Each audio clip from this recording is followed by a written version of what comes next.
What's going on, everyone? Wanted to do something a little different this video, and I'm going to be showing off my gaming controllers.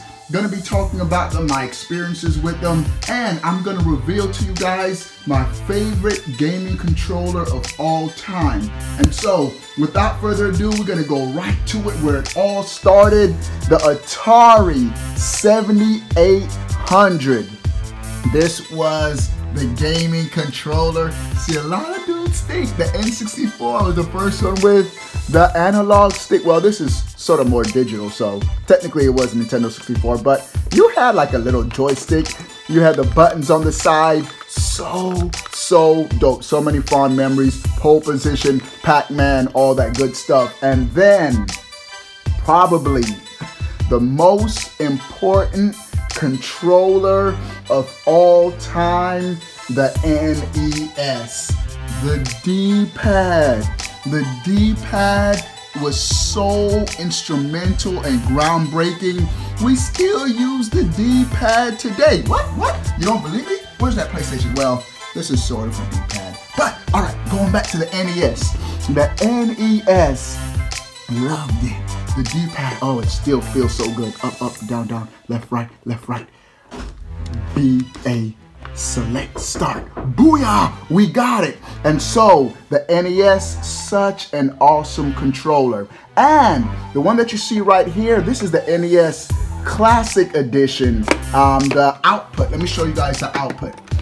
What you actually plug into the console, a little different, but this is the OG original. Look how dusty this is. The dusty, rusty NES. And you can see that my original NES controller is a little bit more discolored because over time it does fade away. Oh, that select and start dust, boy. So iconic. But the NES, and then Nintendo, I'm telling you, Nintendo's controllers are so dope. What Nintendo did, if it ain't broke, don't fix it. Bring back the classic D-pad, select, start, BA, but Nintendo upped the ante. They gave us the XY buttons, the diamond configuration again. Groundbreaking. We still use it today. What? You don't believe me? What? Where is it? Look, same thing. Y'all see the theme there? Copycats? All right, let me go back. All right, and so the Super Nintendo, my favorite console of all time. One of my favorite consoles just because of the nostalgia, so many memories, and for the first time, we had trigger buttons. Another iconic feature that we still use to this day. What? You don't believe me? What? Look at this. We still have shoulder buttons. And so Nintendo always been the trendsetter, the innovators in my opinion, and other companies copy. I'm not gonna mention any companies that copy, but this is my original Super Nintendo controllers that I had as a little kid, and I do have my NES Classic, my Super Nintendo Classic versions too. Pretty identical. Of course, these are older. I had these for years and years. Look at that dirt, boy, that wear and tear. And these are the new ones. Man, I love this controller. The dog bone design made it more ergonomical, easier to grip. One drawback for the NES controllers, over time you're holding it for a while, the corners can, well, it really never bothered me, but I've heard people complain about it. The corners aren't real comfortable for long periods of play, but Nintendo. All right, now we're gonna keep going. The Dreamcast. Now, I never owned a Dreamcast. It came out during my freshman year in college or something like that. And you have analog sticks. And really, I'm sort of skipping. Let me go back. The Genesis. We gotta get back to the Dreamcast. But Genesis does. You can't do this on Nintendo. Genesis does. Now, I don't have the OG 3-button Sega Genesis controller anymore, but once I bought this as a kid, there was no going back to the OG 3-button design.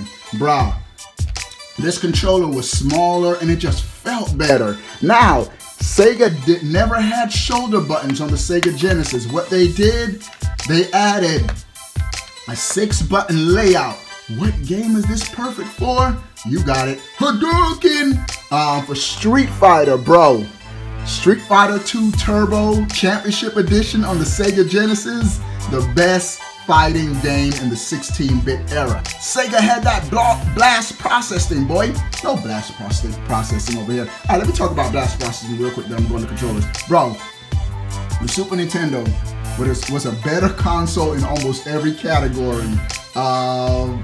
Power, colors, all that. But one thing Sega had was a faster processor. And they beat that horse to death. Blast processing. And everybody just thought the Genesis was a better console, at least in the US. It outsold the Super Nintendo. But Super Nintendo's still the GOAT.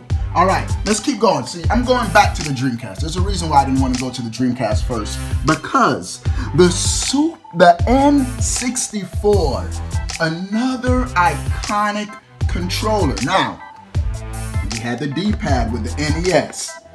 We had the diamond layout we still use today, shoulder buttons, D-pad. We all use that today, and they upped the ante for the first time.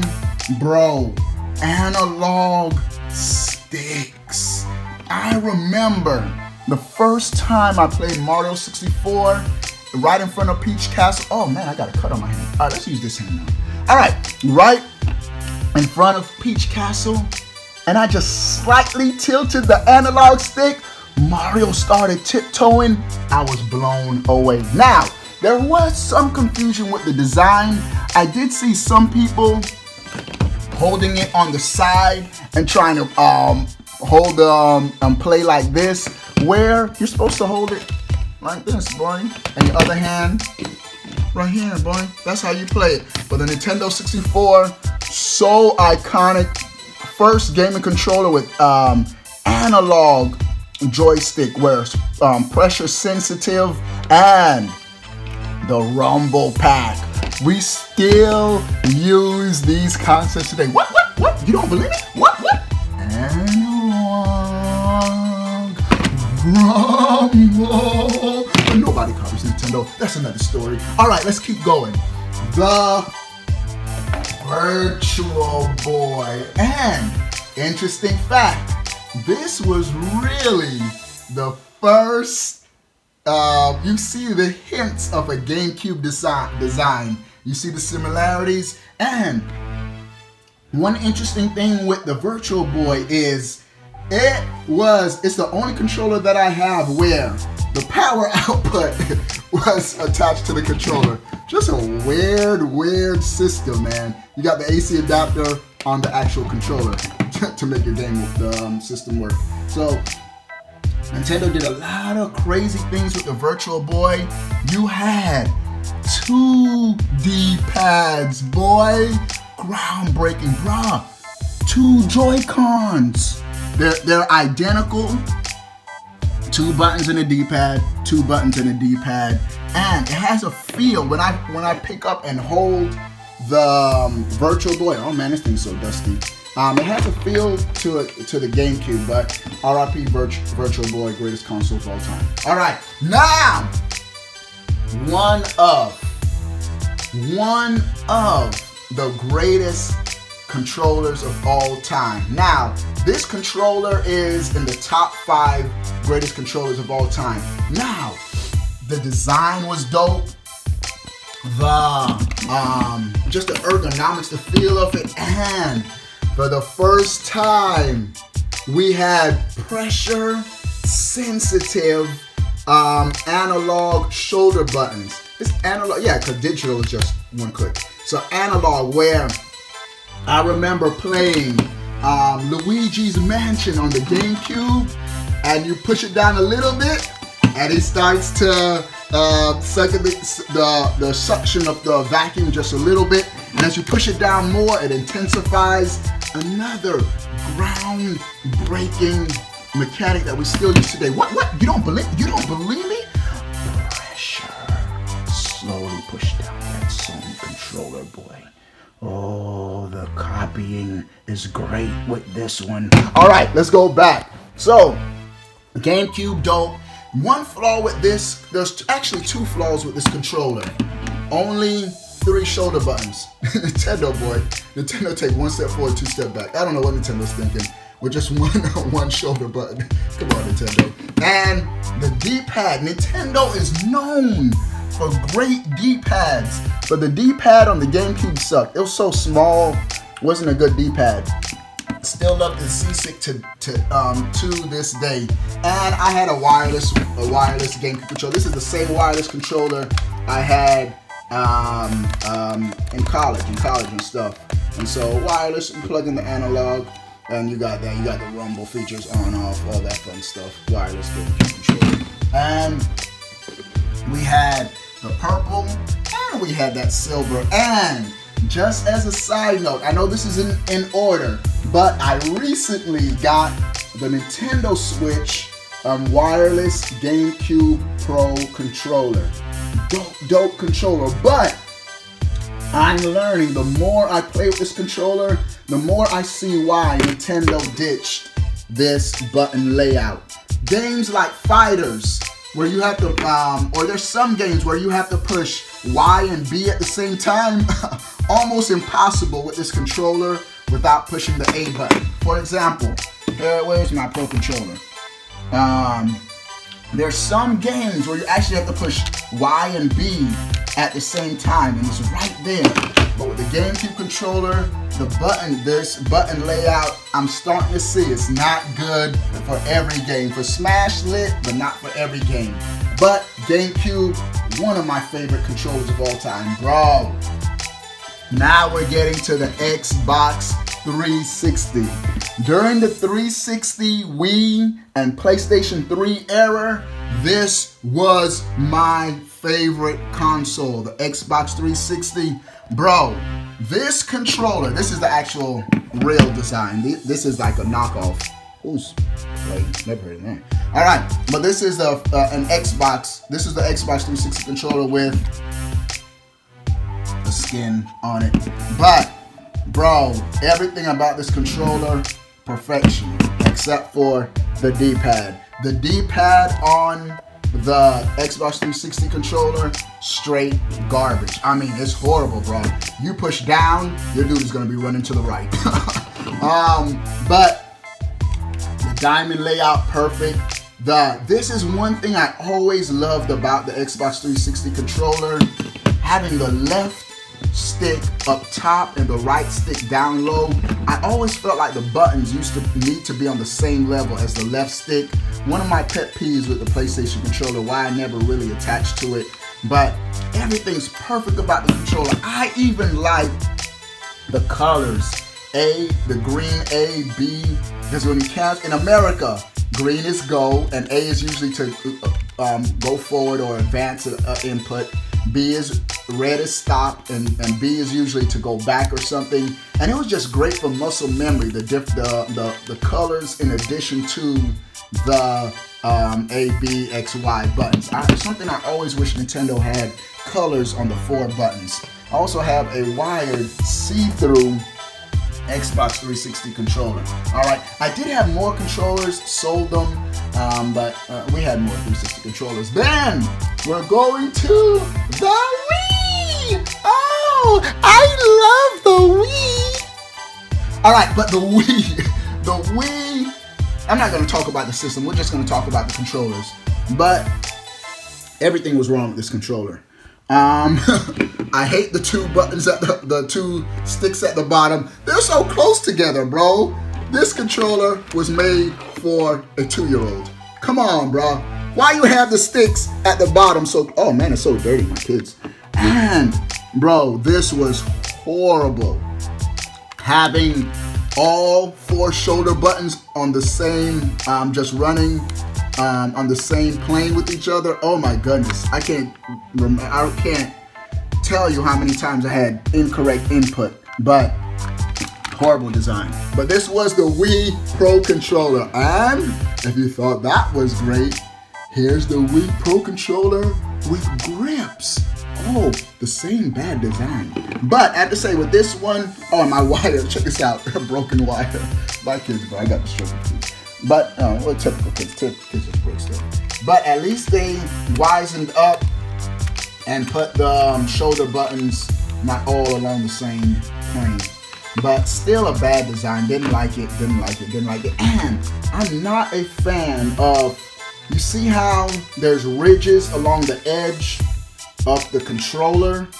Not a big fan where it forces you, if you want to go right. Like say you want to just go slightly right and down in a 3D game, you have a tendency to just have it rest into the ridges. So never was a big fan of ridges on controllers, even though the GameCube did have it as well. Still not a fan of that. All right. Then you have nunchucks. Bro, I bet y'all ain't never seen nunchucks this dirty before. But nunchucks. Bro, when I first picked up the nunchuck and the Wii, we're going to get to the Wiimote, but the nunchuck and the Wii on Zelda Twilight Princess on the Wii, I thought this was the coolest thing ever. It was so dope, the novelty of it. I think that's why the Wii sold so great. Just so different. Bro, the first time I saw this, I was scratching my head. This is like a TV remote, but when you hold it sideways, it's so innovative, man. Innovative, is that the word I'm trying to say? Whatever. You have the D-pad and the classic AB design from the NES. That's where they got the design from. But it was so cool. Once you attached it to the nunchuck, oh my goodness, the possibilities in gameplay were endless. You have the A button. You had, oh man, I don't have the back. This is the rechargeable battery pack. Then you had what button was this? The C or the Z button, whatever. And you push it. Great for shooting games. Metroid Prime 3 on the Wii. Come on, bruh. So cool. You have the speaker.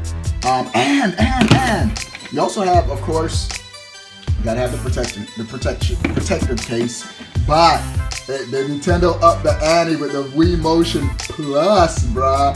You connect this thing. Oh, that one-to-one action and sword fights. GG, no re. So this was the Wii. This was Nintendo's most experimental controller era, and they succeeded in many ways and failed in some ways. So that's the Wii. Next, bro, I don't care what anybody say. The Wii U gamepad, top 5 controllers of all time. I love my Wii U. Oh, I miss my Wii U. Bro. Having that now, it was a little confusing some games if not used correctly, where you had to look up at the TV, then look down at your control, look up, look down. It was disorienting in some games. But some games used it so well. Splatoon on the Wii U, the perfection of gamepad awesomeness. Being able to just play on the main screen, but for like the map and small things that you need to do, just glance down at the gamepad. Dope. The potential was there, but we could see where the gamepad was Nintendo's experiment for this bad boy right here, the Switch. And so the gamepad, so dope, I liked it. Now, not a big fan of 2 sticks at the bottom, not a big fan of 2 sticks at the top. Switch them up. I just like the 360 design. The left stick is up, right stick is down. And so you had the classic, the diamond design, the 4 shoulder buttons, everything of a traditional controller. Now, another thing that turned a lot of people off with the Wii U gamepad, it is bulky and heavy. It got the reputation of looking like a Fisher-Price toy and just a lot of wasted space. Look at how much wasted space right here. Just a lot of wasted space on this controller added to its bulkiness. But the Wii U, dope controller. You also had the NFC to put your Amiibo on. Of course, we still have the Amiibo NFC still going strong to this day. And Nintendo gave us a Wii U Pro controller. Never really used this controller, man, because some games were almost required you to use a gamepad. I didn't feel like switching back and forth depending on the game.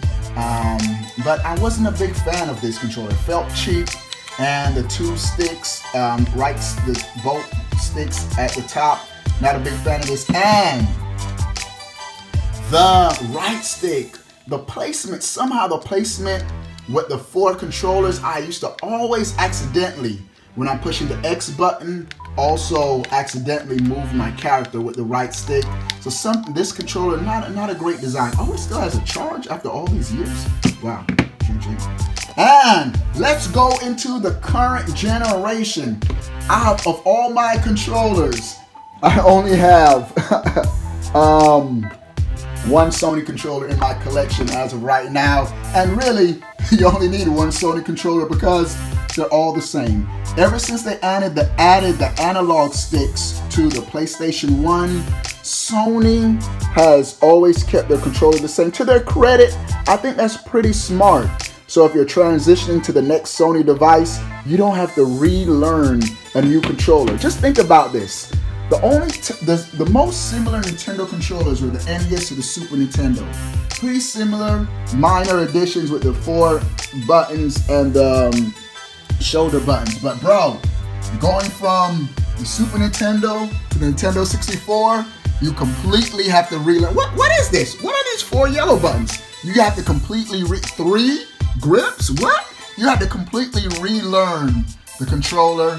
GameCube, same thing, completely different design, button layout completely different, and going to the Wii, completely different. Wii U, completely different, where Sony knew fans just want the same experience with better graphics. That's what they're pretty much done. Even the Xbox 360, the Xbox One, same button layout. I think Nintendo really should stick with the Pro Controller. We're going to get to the Pro Controller, but just stick with this design, even though now you're copying the Xbox 360, which sort of copied the Super Nintendo. So it's really your controller, Nintendo. But back to the PlayStation. The best thing about the PlayStation: triangle, square, X, circle. For me, it's just always been easier to remember this layout than A, B, X, Y. So I love the shapes for the Sony controller, and the dual. This is the God of War edition, but the DualShock 4 of all the Sony controllers, the best one. The best one.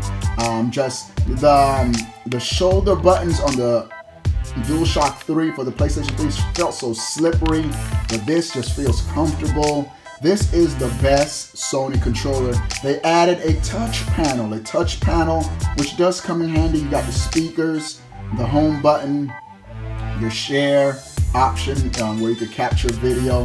But this is just a dope controller. Now, one thing that I'm not a real big fan of, but it just seems to work for Sony: a detached D-pad where it's not all one. And when you actually think about it, it is all connected underneath the controller. Because when you push down, you notice all 4 buttons move. So it is still one connected D-pad, even though it's not connected above surface, below surface. It's all the same D-pad. So this is a dope D-pad, actually. One of my favorite D-pads. Street Fighter V, busting them Hadoukens, quarter circles, works like a charm.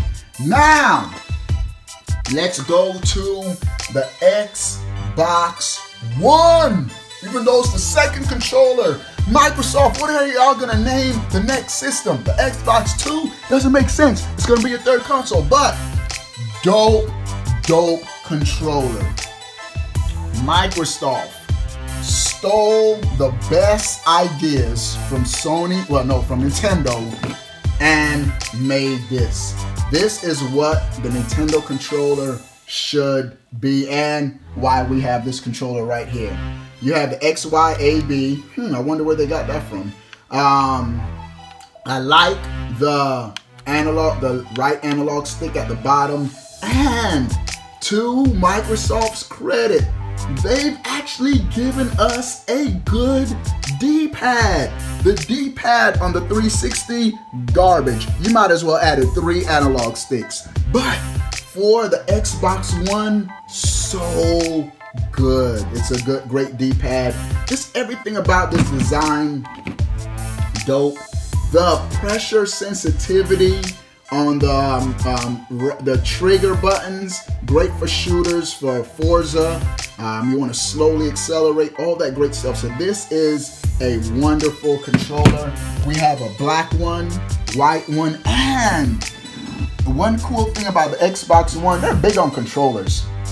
You're able to make your own custom controller. You know, we had to have them Jamaican colors. Big up JA. And so I put my name, Obi-Wan Plays, on it. We got the green chrome D-pad, yellow thumbsticks, the classic color design, and I love the shoulder buttons, yellow and black. And this is like a metallic dark green. It's not showing up too well, but it's a metallic dark green, and the custom back. The grips, so good on this controller. Dope, dope, dope. And the granddaddy of them all, when it comes to Xbox One controllers, the Elite controller. Bruh, bruh, bruh. At the end of this video, I'm gonna share my favorite controller. But bruh, bruh, bruh. All right, now we're going to the Nintendo Switch. We have empty Joy-Con grip shells for the win. We have the Joy-Con grip with the Joy-Con controllers, and of course, these are detachable. These slide in and out. Booyah! That's what they look like, empty with the Joy-Cons in. And Joy-Con, bro. I'm upset with my kids. Right now, we have 1, 2, 3, 4, 5, 6 Joy-Cons. There are at least 6 other Joy-Cons in this house somewhere missing. Why? This is my Splatoon neon one. Where's my pink neon Joy-Con? Kids lost them. And so the Joy-Cons, they're dope for portability. As a portable controller, as good as it gets.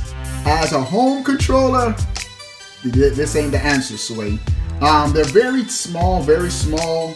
When you try to use them in this fashion, they do have the strap attachments, which I don't have. They're in another room, but so innovative. For Nintendo, again, Nintendo is innovated just to have them mirror each other. The D-pad is 4 buttons. You have the 4 buttons. And so the console actually comes with 2 controllers right out the bat. Nintendo just thinks ahead. Now, also cool about this, the joysticks actually press in. They press in, which is standard for most modern games. You have your capture, your home button, capture button on the left Joy-Con. It's a dope controller for portable gaming. Now, if you want to play, and this is what I'm gonna do at the end of this video, I'm gonna rate my top 3 controllers of all time, top 3 controllers. If you want to play home console docked, this is the way to go. We got 4 Pro controllers. I have the classic black one I bought at launch. Then when Splatoon came out, we got the Splatoon one. And this is the Xenoblade Chronicles Xenoblade Chronicles 2 controller, and my custom, I have a custom GameCube Pro controller. Now, this is the best controller Nintendo has ever made. The only flaw with this controller, digital inputs instead of analog, no pressure sensitivity. So in racing games, it's either gas or stop, a gas or no stop, no gas. There's not a slowly revving up, or in shooters, the rate of fire is just it's just digital, which in my opinion really hasn't affected my gameplay in too many games, but the design is so good. The D-pad, so good. The feeling of the sticks, so good. And I like the larger, these are larger buttons. Larger buttons never get in the way of the right stick, but they're just easy to get to. This is hands down the best controller Nintendo has ever made. And I like the touches to it. See-through on the black one. And if you look underneath, there's writing under there. Like Nintendo has some Easter eggs on the controller. The see-through design of the black one. I like the art style of the Splatoon. You can see ink splats on the controller. This is the controller I use the most, my Xenoblade one. Again, just a dope art style. Grips are dope. And this one I really just have as collectors. My Nintendo Switch GameCube Pro controller. Dope. And the most recent addition to my controller collection, the Pokeball. This is a controller. You have the analog stick. You push down, that's your confirmation. Oh, I just turned it on. That's your confirmation button. And you have a button at the top, a cancel button. And so you can play Pokemon Go with this Pokeball. Dope design. My only problem with this is sometimes, a lot of times, too many times for me, when I'm confirming a selection and you have to push down, I accidentally move like up or down and it picks the thing right below it. Bro, I deleted Pikachu's double slap. I did not confirm it by accident. Look, I wanted to confirm it, but when I was pushing confirm, I also tilted the controller down and it didn't get it. Grrr. All right, and so, dudes, this is my gaming controller collection. Now, top 3 controllers of all time. Oh, my Pokeball just yelled. He said, pick me. No. All right, top 3 controllers of all time. Number 3. He keeps on yelling. That's so cool. All right, number 3, GameCube design. The GameCube controller. I have to pick the OG GameCube. Ah, that's so crazy. Mew keeps yelling. Did y'all hear him? All right. The GameCube controller, number 3. Pressure sensitivity for the win. I like the feel to it. So number 3, GameCube. Number 2.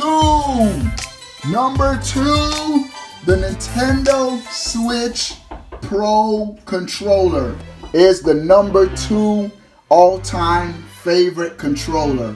And number 1, the granddaddy of them all. My son is crying outside the door, my gaming door.